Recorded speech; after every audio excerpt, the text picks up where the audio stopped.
കാണണം, അതുകൊണ്ട് വരുമ്പോൾ തന്നെ ഇത് കാണാൻ വേണ്ടി ഞാൻ അതൊക്കെ തന്നെ നിൽക്കണം. ഞാൻ ഉച്ചയ്ക്ക് മുതൽ നിൽക്കണം ഇവിടെ. അവൾ പറയാണ്, ആ സംഭവം കഴിഞ്ഞിട്ട് ഞാൻ ഈ പറഞ്ഞ മാതിരി അവൾ പ്രാർത്ഥിക്കാൻ തുടങ്ങി. എന്ത്? അങ്ങയുടെ ഹിതം, എൻ്റെ ഹിതമല്ല, അങ്ങയുടെ ഹിതം. അതൊരു ന്യൂട്രൽ പൊസിഷനിലേക്ക്. അത് കഴിഞ്ഞപ്പോൾ ഉടനെ എൻ്റെ മനസ്സിൽ തീരുമാനമായി, ഞാൻ ഇങ്ങനെ നടന്നാൽ പോരാ, ദൈവഹിതം, ഞാൻ കല്യാണം കഴിക്കണമെന്ന് തീരുമാനിച്ച് 2 ആഴ്ചയായിട്ട് കഴിഞ്ഞപ്പോൾ ഇദ്ദേഹത്തെ കണ്ടു. ഇദ്ദേഹം എൻ്റെ പ്രേമഭാജനമായിരുന്നു. അതായത് ഈ ആള് 10 വർഷം മുമ്പ് ഈ ആൾ ഇവളുടെ പുറകെ നടക്കായിരുന്നു, പ്രേമിച്ച് കല്യാണം കഴിക്കാൻ. ഇവള് പറഞ്ഞ് എനിക്ക് കല്യാണം ഒന്നും കഴിക്കണ്ടെന്ന് പറഞ്ഞുകൂടി അവൻ പ്രേമ നൈരാശ്യത്തിലായിട്ട്, ശ്രദ്ധിക്കണേ, അവൻ പ്രേമ നൈരാശ്യത്തിലായിട്ട് ഞാൻ എന്നാ കല്യാണം കഴിക്കണ്ട എന്നും പറഞ്ഞിട്ട് സെമിനാരിൽ പോയി അച്ഛനാകാൻ. 8-9 വർഷം സെമിനാരിൽ പഠിച്ചു കഴിഞ്ഞപ്പോൾ അവർക്ക് മനസ്സിലായി ഇവൻ്റെ വിളി അച്ഛനാകലല്ല. ഇത് 9 വർഷം കഴിഞ്ഞിട്ട് അവന് സെമിനാരിൽ നിന്ന് പറഞ്ഞു വിട്ടു. എന്തുകൊണ്ട് പറഞ്ഞു വിട്ടു?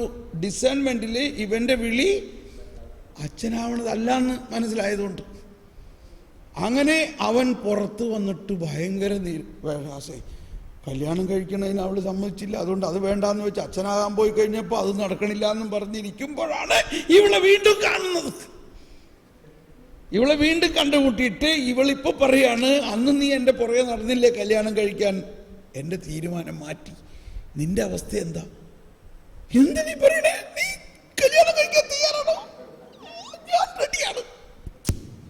അങ്ങനെ 10 വർഷം മുമ്പ് അവളെ കല്യാണം കഴിക്കാൻ ആഗ്രഹിച്ചിട്ട് നടക്കാതെ അച്ഛനാകാൻ പോയിട്ട് അത് ദൈവവിളി അല്ലാന്ന് മനസ്സിലാക്കി പുറത്തു വന്ന അവൻ തന്നെ ഇവളെ കല്യാണം കഴിച്ച് അതിൽ നിന്ന് ആ കുഞ്ഞിന് പേരിട്ടേക്കണത് എസ്തർ. ഇവള് ഒരു വിശുദ്ധയാണ് ബ്രദർ. അതാലോചിച്ച് നോക്കി. ഇതൊക്കെ ഒരു ഡ്രാമമായിട്ട് തോന്നണില്ലേ? ഒറ്റ തീരുമാനമാണ്. എന്താ? അല്ലെങ്കിൽ ഒരു തീരുമാനത്തിൻ്റെ അവസ്ഥയാണ്. ദൈവഹിതം എന്താണെന്ന് സ്വർഗസ്ഥനായ പിതാവേ എന്നുള്ള പ്രാർത്ഥന മര്യാദയ്ക്ക് ചെല്ലുമ്പോൾ ദൈവഹിതം നമ്മൾ നടക്കും. അതിൻ്റെ ഒരു പെർഫെക്റ്റ് എക്സാമ്പിളാണത്. എന്ത് മനോഹരമാണത് ഇല്ലേ? അപ്പോൾ നമുക്ക് കണ്ണടച്ച് ഇങ്ങനെ പ്രാർത്ഥിക്കാം. ആദ്യം, സ്വർഗസ്ഥനായ ഞങ്ങളുടെ പിതാവേ. ആ പിതാവ് എന്തോ ഒരു വാത്സല്യമാണ്. ആ പിതാവ് പറയാണ്, മകനെ, എനിക്കുള്ളതെല്ലാം നിനക്കുള്ളതാണ്. നീ എത്ര വലിയ പാപിയായാലും നിന്നെ രക്ഷിക്കാൻ വേണ്ടി എൻ്റെ പുത്രനെ ഞാൻ അയച്ചതാണ്. എനിക്ക് എന്തവസ്ഥയിലും മലകൾ അകന്നേക്കാം, എങ്കിലും എൻ്റെ സ്നേഹം അചഞ്ചലമായിരിക്കും. അമ്മ മറന്നാലും ഞാൻ നിന്നെ മറക്കുകയില്ല. നീ എൻ്റെ മാറോട് ചേർന്നിരിക്കുകയാണ്. ഓ ഹബാ ഹബാ പിതാവേ, ഞാൻ അങ്ങയെ സ്നേഹിക്കുന്നു. ഞാൻ അങ്ങയുടെ മകനാണ്. അങ്ങ് പരിശുദ്ധൻ പരിശുദ്ധൻ പരിശുദ്ധൻ. ഓ, അങ്ങയുടെ പരിശുദ്ധി എൻ്റെ അവകാശമാണ്.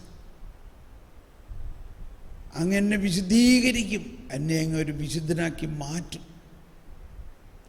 ഞാൻ എത്ര വലിയ പാപിയും അശുദ്ധനായാലും അങ്ങ് എന്നെ വിശുദ്ധനാക്കും. അങ്ങയുടെ രാജ്യം, ഈശോയെ എനിക്ക് രക്ഷകനായി നൽകിക്കൊണ്ട് ഈശോ വന്ന് ഒരു പുതിയ രാജ്യം സംസ്ഥാപിതമാക്കിയിരിക്കുന്നു, ഒരു സ്നേഹരാജ്യം. ആ രാജ്യം വരണമേ. അങ്ങയുടെ ഹിതം സ്വർഗത്തിലെ പോലെ എന്നിലാകണമേ. എൻ്റെ ഹിതമല്ല. പൂർണ്ണമായിട്ട് നമ്മുടെ ഹിതത്തിനെ അടിയറ വയ്ക്കുക. എൻ്റെ ഹിതമല്ല, എൻ്റെ ഹിതമല്ല, അങ്ങയുടെ ഹിതം മാത്രം എന്നിൽ നടക്കണേ. അങ്ങയുടെ ഹിതം സ്വർഗത്തിലെ പോലെ ഭൂമിയിലാകണമേ. അന്നു വേണ്ട ആഹാരം എനിക്ക് നൽകണേ. ഓ പിതാവേ, എൻ്റെ ജീവിതത്തെ നിത്യതയിലേക്ക് എത്തിക്കുന്ന ആ നിത്യമായ ഭക്ഷണം അങ്ങയുടെ ജ്ഞാനം, അറിവ്, ആത്മധൈര്യം, ബുദ്ധി, ദൈവഭയം, സ്നേഹം, ശാന്തി, ആനന്ദം, ക്ഷമ, ദയ, നന്മ, വിശ്വസ്തത, സൗമ്യത, അങ്ങയുടെ വചനത്തിൻ്റെ മാധുര്യം, അങ്ങയുടെ ശരീരവും രക്തവും, ഇതെല്ലാം ഇന്ന് എനിക്ക് നൽകണേ. ഇന്ന് എനിക്ക് ഒരു പ്രാവശ്യം കിട്ടിയാൽ അനന്തതയിലേക്ക് അതെന്നെ കൊണ്ടുപോകും എന്ന് എനിക്ക് നല്ല ഉറപ്പാണ്. ആ സ്നേഹം എന്നിൽ നിറയ്ക്കണേ. ക്ഷമ, മറ്റുള്ളവരോട് ക്ഷമിക്കാനും, ഞാൻ മറ്റുള്ളവരോട് ക്ഷമിക്കുന്ന പോലെ എന്നോട് ക്ഷമിക്കണേ. പിതാവേ, എനിക്ക് ക്ഷമിക്കാനുള്ള കൃപ കൂടുതൽ തരണേ. ഇനി നമ്മൾ മറ്റുള്ളവരോട് ക്ഷമിക്കുക. നമ്മളെ വേദനിപ്പിച്ചവരോട്, നമ്മളോട് തർക്കിക്കുന്നവരോട്, നമ്മളെ അവഹേളിച്ചവരോടെല്ലാം ക്ഷമിക്കുക. യേശുവിൻ്റെ നാമത്തിൽ ക്ഷമിക്കുന്നു.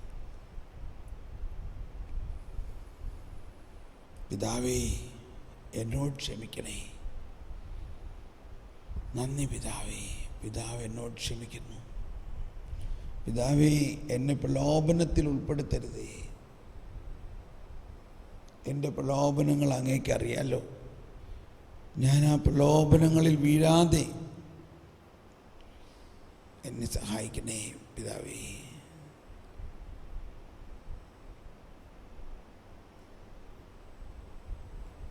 എല്ലാ തിന്മകളിൽ നിന്നും എന്നെ കാത്തുകൊള്ളണമേ. എല്ലാ തിന്മകളിൽ നിന്നും എന്നെ കാത്തുകൊള്ളണമേ. എല്ലാ തിന്മകളും ഒന്നുമല്ല ദൈവത്തെ സംബന്ധിച്ച് അങ്ങയുടെ അത്ഭുതകരമായ ശക്തി. തിന്മകളെല്ലാം തൂത്തുവാരും. എന്തുകൊണ്ടെന്നാൽ രാജ്യവും ശക്തിയും മഹത്വവും എന്നേക്കും അങ്ങയുടേതാകും. ഈ മൗനതയിൽ നമ്മൾ ഭക്ഷണം കഴിക്കാൻ പോകുന്നു.